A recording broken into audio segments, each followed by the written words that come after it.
तीसरा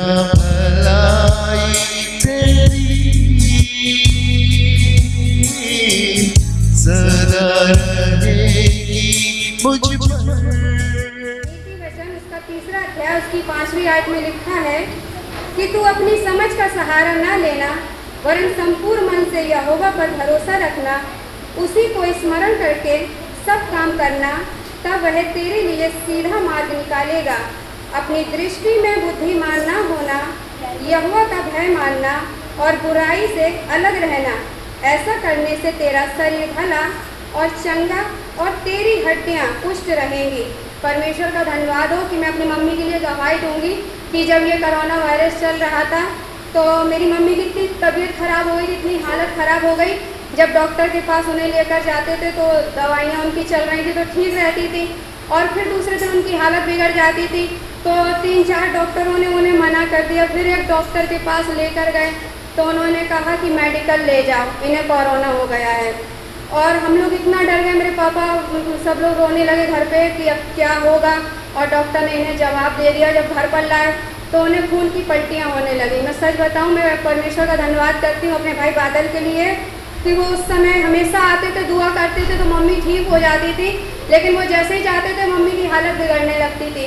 और मैं अपने परमेश्वर का धन्यवाद करती हूँ कि मैं उनके लिए इतनी प्रेयर करती थी। और जब सब लोगों ने कहा कि इनका रूम अलग कर दो और हम लोग उन्हें मेडिकल लेकर नहीं गए, क्योंकि परमेश्वर ने कहा है कि तू अपनी समझ का सहारा ना लेना, लेकिन संपूर्ण मन से प्रभु यीशु मसीह पर भरोसा करना, तो वो तेरे लिए सीधा मार्ग निकालेगा। और मैंने उनको अलग भी नहीं किया, क्योंकि मेरी मम्मी थे, उन्हें अलग कैसे कर सकते थे। सब लोगों ने कहा इन्हें छूना मत, इन्हें दूर से खाना देना, इनका रूम अलग कर दो। हम लोगों ने ऐसा कुछ भी नहीं किया। और जब उन्हें खून की पलटियाँ हो रही थी, लेकिन मैं बराबर निरंतर परमेश्वर से एक ही प्रार्थना कर रही थी, दुआ कर रही थी कि खुदा बाप की जब इनकी रिपोर्ट मैं कराऊँ जो डॉक्टर ने कहा है तो इनकी सारी रिपोर्टें नेगेटिव हो। और मैं परमेश्वर से विश्वास करके प्रार्थना कर रही थी, लेकिन उस समय तो वो ठीक हो जाती थी, लेकिन फिर उनकी हालत बिगड़ने लगती थी। तो मैं अपने परमेश्वर का धन्यवाद करती हूँ। फिर मेरे मन में आया कि मैं उनके लिए फास्टिंग रखूँ। और मैं सच बताऊँ, जब मैंने उनके फास्टिंग रख के उनके लिए प्रेयर की और लाइव उन्हें दिखाया, परमेश्वर के वचन को सुनाया, और मैंने यूट्यूब चैनल चालू करके उन्हें लाइव दिखाया, और वो हटा देती थी, उन्हें पता नहीं कैसा लगता था, मतलब परमेश्वर का वचन नहीं सुनती थी। लेकिन मैं फिर भी उनके लिए सारे लोग बैठकर घर के दुआ करते थे, प्रार्थना करती थी। और मैंने फास्टिंग रखी। मैंने 3-4 लोगों को फ़ोन लगाया, कानपुर में अपनी बहन को, भोपाल में फ़ोन लगाया, उन लोगों से कहा फास्टिंग रखो मम्मी के लिए, हम लोग सब मिलकर परमेश्वर से दुआ करेंगे। और मैं सच बताऊं, जब हम लोगों ने फास्टिंग रख के दुआ की, परमेश्वर ने दूसरे दिन ही उन्हें उठकर खड़ा कर दिया। और मैं अपने प्रभु यीशु मसीह का सच बहुत जितना भी धन्यवाद करूं। फिर मैं उन्हें जर्मनी हॉस्पिटल ले गई, वहाँ उनका टेस्ट करवाया तो सारी रिपोर्टें नेगेटिव हुई। डॉक्टर का कहना भी झूठा हो गया। और मैं सच बताऊं, आज वो भली चंगी अच्छी हैं। मैं अपने परमेश्वर का धन्यवाद करती हूँ कि जब हम परमेश्वर से तहे दिल से उनका शुक्रिया अदा करते हो, और जब हम फास्टिंग रखते हो, सच कुछ जब हमारे कोई काम नहीं बनता, जब हम फास्टिंग रख कर प्रेयर करते हैं तो परमेश्वर हमारे लिए उस काम को 100% करता है। और मैं एक गवाही और भी दूंगी, बड़ी दुख की बात है कि मेरे भाई का रिश्ता टूट गया, लेकिन मुझे एक बात से खुशी भी है कि परमेश्वर ने उस फ्रॉड लड़की से हम लोगों को बचाया कि शायद अगर वो हमारे घर पर आ जाती तो पता नहीं क्या होता। लेकिन परमेश्वर ने उसे एंड मौके तो उसके मुंह से ये बात निकलवाई कि नहीं, मैं नहीं करूँगी, मैं कहीं और करना चाहती हूँ। परमेश्वर की मैं धन्यवाद करती कि जो बात उसने वहाँ बोली, अगर वो मेरे घर पर आकर बोलती तो हम लोग सारे लोग फंस सकते थे, क्योंकि परमेश्वर जो भी करता है अच्छा करता है, और मैं परमेश्वर पर भरोसा करती हूँ। इसलिए परमेश्वर ने मेरे घर को बचाया। और मेरे भाई के लिए आप लोग सब लोग प्रेयर कीजिए तो उसके लिए अच्छा रिश्ता हो। मैं अपने परमेश्वर का धन्यवाद है कि हम जिस प्रेम को नहीं जानते थे, उस परमेश्वर के प्रेम को हमने सबने जाना और उस परमेश्वर के द्वारा छुड़ाए भी गए।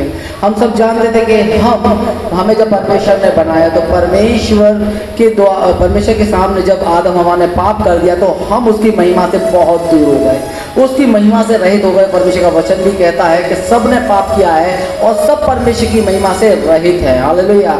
लेकिन उस प्रभु यीशु मसीह ने उसी को दोबारा से हमारे लिए एक नया मार्ग तैयार किया, अपनी बाहों को फैला दिया, दोनों हाथों को चौड़ा दिया, ताकि उसके हाथों पर होकर जाकर हम उस क्रूस के निशान को लेते हुए अपने जीवन में व्यतीत करने पाए। और उसी के साथ मैं एक वचन पढ़ना चाहूँगा, इफिसियों की पत्री, और इफिसियों की पत्री उसके 2 अध्याय उसके 17 पद में इस प्रकार से लिखा है कि उसने आकर तुम्हें जो दूर थे और उन्हें जो निकट थे दोनों को मेल मिलाप का सुसमाचार सुनाया।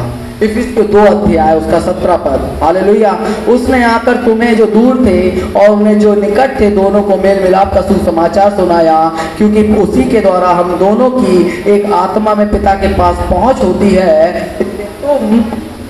इसलिए तुम अब विदेशी और मुसाफिर नहीं रहे, परंतु पवित्र लोगों के संगी, स्वदेशी, परमेश्वर के घराने के हो गए और प्रेरितों और भविष्यवक्ताओं की नींव पर, जिसके कोने का पत्थर मसीह यीशु स्वयं ही है, बनाए गए हो, जिसमें सारी रचना एक साथ मिलकर प्रभु में एक पवित्र मंदिर बनती जाती है, जिसमें तुम भी आत्मा के द्वारा परमेश्वर का निवास स्थान होने के लिए एक साथ बनाए जाते हो। हालेलुया।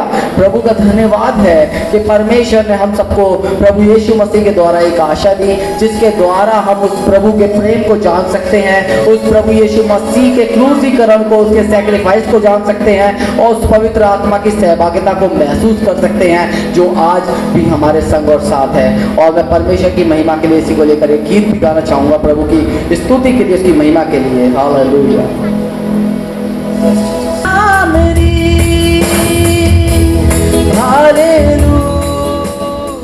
सचमुच महान और अद्भुत है। मैं परमेश्वर को पहले नहीं जानती थी, लेकिन जब से मैंने परमेश्वर को जाना है, परमेश्वर ने सब कुछ अच्छा किया है। और परमेश्वर के वचन को बताऊंगी कि परमेश्वर भजन संहिता और 55 में और 22 अध्याय में लिखा है कि अपना बोझ यहोवा पर डाल दे, वो तुम्हें संभालेगा। मैंने उस वचन को अपने, जैसे वचन में कहते हैं कि अपने हृदय की पट्टियों पे लिख लो, मैंने उस वचन को लिखा है और जाना है। और जब से मैं परमेश्वर के पास आई, परमेश्वर ने मुझे हर ज़रूरतों को और हर चीज़ों को परमेश्वर ने पूरा किया। मैं परमेश्वर का धन्यवाद करते हुए और मैं अपनी गवाही को देना चाहती हूँ कि जैसे मेरी बेटी थी, मैं उस बेटी के लिए बहुत परेशान थी और सब कुछ वो इतनी अच्छी थी, सब कुछ थी और मैंने पढ़ाया लिखाया सब कुछ किया उसके लिए। और मैं जब संबंध करने के लिए कहीं भी जाती थी तो लोग आते थे, देखते थे और उसके बाद में मना हो जाती थी। मैं इतनी 2 साल हो गई मुझे भटकते और इतनी परेशान होते थे, कहने लगते थे। मैंने कहा कि अपनी बिरादरी में नहीं मिल रहे तो और अन्य बिरादरी में भी देख लो, वहाँ भी मैंने देखा लेकिन उसका संबंध नहीं हुआ। मैंने कहा परमेश्वर, मैंने अपना भरोसा उस पर डाला है। और आप जानते हो कि जब कोई बात होती है तो घर में विरोध चलता है। मेरे घर में बहुत विरोध होने लगा, कहने लगे कि तुम्हें तो उसी भगवान पर विश्वास है। हमने कि हाँ, मुझे उसी पर विश्वास है और जब तक मेरा जीवन है और जब तक मैं परमेश्वर को नहीं छोड़ सकती, मेरा भरोसा है और सब कुछ तुम्हारा अच्छा होगा। मैंने परमेश्वर पर अटल रही और मेरा एक दिन ऐसा आया कि मेरी बेटी का संबंध आया और मेरे खुद अपने जिस में चाहते थे उनका मन था कि मैं अपनी बिरादरी में करें। मैं परमेश्वर का धन्यवाद करते कि उन्हें अपनी बिरादरी में ही संबंध किया और उस संबंध को किया। मैंने सोचा भी नहीं था वो परमेश्वर ने पूरा किया।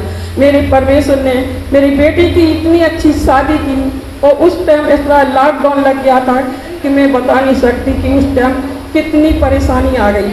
मैं परमेश्वर का धन्यवाद करती कि जब मेरी बेटी की शादी हुई और मेरे घर में सब कुछ अच्छा हुआ। मैं परमेश्वर का बहुत बहुत हृदय से धन्यवाद करते हैं। यदि परमेश्वर पर विश्वास नहीं करो तो अनहोना है परमेश्वर का। परमेश्वर ने बताया है कि एक गाय के दाने के बराबर तुम विश्वास करोगी तो यदि तुम पहाड़ से कह दोगे तो वो पहाड़ भी टल जाएगा।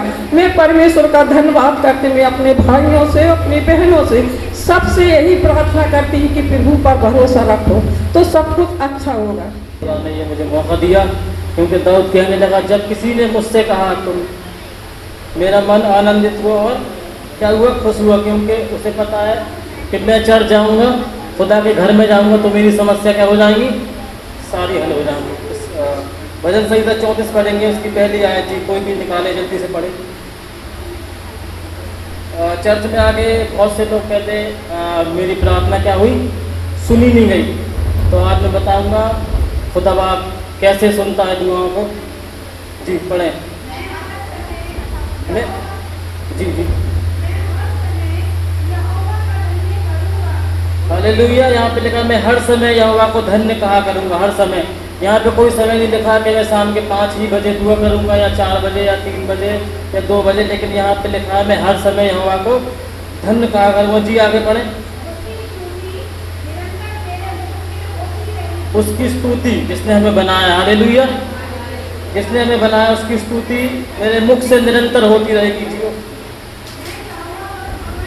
हालेलुया। वो कह रहे हैं मैं यहाँ यहोवा पर क्या करूँगा, घमंड करूँगा, क्योंकि वो इस काम को करता था, इस वजह से खुदावंद उसे जय दिलाता था। हालेलुया। वो बड़े बड़े युद्ध जीतता था और इतने लोगों को अपनी एक तलवार से इतने बड़े युद्ध को ललकारता था और कहता था धन्य है जो यहोवा मेरे हाथों को स्थिर करता है लड़ाई के लिए। और क्योंकि उसने इस काम को किया, क्योंकि निरंतर वो मेरे मुख से उसकी स्तुति निरंतर होती थी। और इब्रानियों 5 के अगर पढ़ेंगे 7 तो उसमें लिखा भक्ति के कारण उसकी क्या हुई, सुनी गई। जब हम शाम सुबह और हर समय ऐसा कोशिश करेंगे उसकी स्तुति करने की, उसकी महिमा करने की, तो यहोवा हमारी जरूर सुनेगा। ये इब्रानियों 5 का 7 और पढ़ दें। भक्ति के कारण वहाँ पे लास्ट में लिखा है जब यीशु मसीह देह के दिनों में थे। जी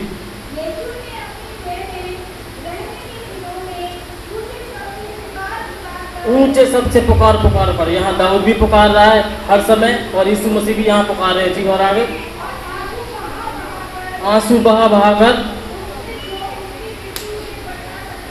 जो उसे मृत्यु से बचा सकता था उसने प्रार्थना और विनती की। हालेलुया। प्रार्थना और विनती और भक्ति जब हम करते हैं, जी और आगे भक्ति के कारण क्या हुई, उसकी सुनी गई। जब हम और आप उसकी भक्ति करेंगे, हर समय बोलेंगे प्रभु तेरा धन्यवाद, हर काम में उसे स्मरण करेंगे प्रभु तेरा धन्यवाद कि ये काम नहीं हो रहा मेरा।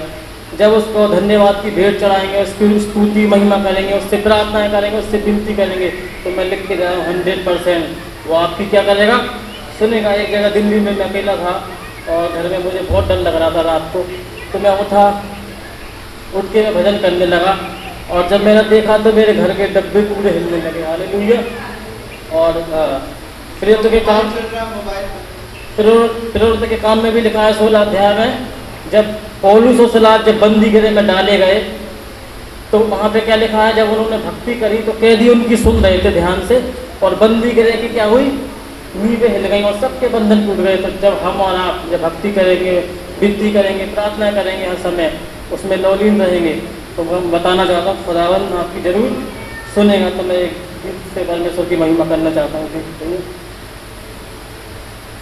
आप लोग भी मेरे साथ मिलके गाएं ताली बजा के, ताकि खुदा को अच्छा लगे, क्योंकि उसने बनाया हमें इसीलिए बनाया कि हम उसकी तारीफ, उसकी महिमा, उसकी स्तुति करें। तब ताली बजा के उसकी स्तुति करेंगे। मुक्ति भी है, शक्ति भी है, भक्ति भी है,